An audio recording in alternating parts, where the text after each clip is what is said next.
Hop, qiziq savollarga yana javob berishda davom etar ekanman qizlar. Eee, nima qilmoqli? Suv, salat, ovqat yesak ozib qolamizami deb so'ragansanlarim uchun yo'q jonlarim. Xo'sh, buning uchun biza albatta ovqat porsiyasiga ahamiyat berishimiz kerak. Ovqat porsiyasi qanaqa bo'ladi degan yana bitta savolinglarga bo'lsa, ovqat porsiyasi bitta dona kichkina piyolada bo'ladi.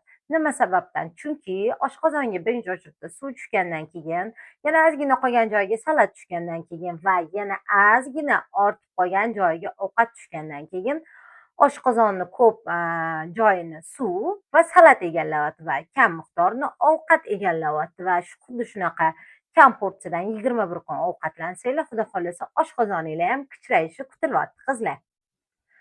Yana ma'lumot o'rnida aytib ketmoqchi bo'lganim, qizlar ko'proq suyuq ovqatlar ichsanglar, vес ketishi juda ham tezlashadi. Uni ustiga suv normasiga ham e'tiborli bo'lsanglar, ya'ni vesinglarga qarab suv ichsanglar, og'zi shunaqayam yurish tugul yugurib ketadi, o'zinglar hayratda qolasizlar.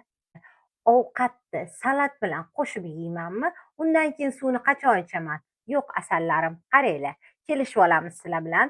Birinchi o'chirda suv ichdinglar, ya'ni ovqatga 15 minut qolganda bir stakanda suv ichdinglar. Undan keyin salat yedinglar va undan so'ng ovqat yedinglar, to'g'rimi? Lekin birgalikda ovqat bilan salatni qo'shib yemaysizlar. Masalan, biz o'zbek xalqi juda ham yaxshi ko'ramiz.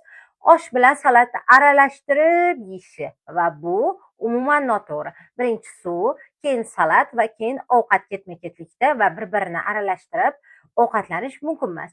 Undan keyin ovqatlanib bo'lgandan keyin eng kamida 40 minutdan suv ichamiz qizlar. Xo'p, qizlar, bir kichkina piyolada masalan makaron yeydigan bo'lsanglar, yoniga yana bitta katta piyolada kefir, qatiq qo'yib olish mumkin emas. Bir piyola qatiq yoki kefir ham ovqat hisobiga o'tadi. Nimaga? Nimagaki, idishi bir xil. Shuning uchun yoki ovqat tanlanglar yoki bo'lmasam qatiq tanlanglar. Ya'ni masalan kechki ovqatga kefirli qanaqadir ovqat yemoqchi bo'lsanglar, suv ichinglar, salat yeylar va undan keyin yo kefir ichinglar yoki bo'lmasam ovqat yeylar. Tanlash sizlardan, obuna bo'lish ham sizlardan, layk bosish ham sizlardan va o'rtoqlaringlarga, to'g'rirog'i osmoqchi bo'lgan o'rtoqlaringga jo'natib qo'yish ham bu sizlardan.